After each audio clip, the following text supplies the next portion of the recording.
Okay, so we've talked about URLs and views, but before we go in and code them, we're going to have to get our Django project set up.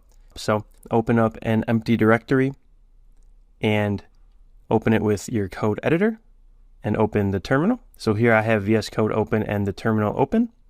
And the first thing we're going to want to do is create and activate a virtual environment. So we'll say Python-m VNV, and then the name of the virtual environment. So we'll just say env.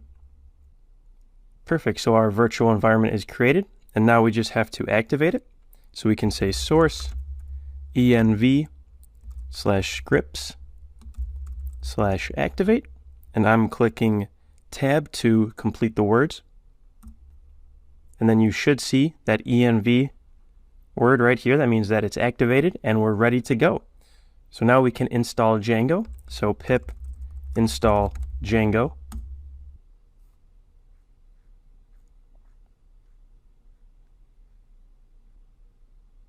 Perfect. So Django is installed. We can go ahead and Control L to clear the screen, and we can type Django-admin start project, all one word, the name of the project, which we'll use config, and a period so that it just creates one folder instead of two.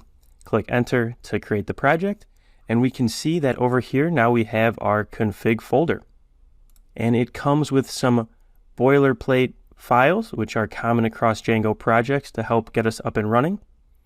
And we can actually just go ahead and run the server. So we can say python manage.py run server. Then if we go ahead and open up localhost port 8000 and bring that over, boom, we can see the Django rocket and we have a project up and running.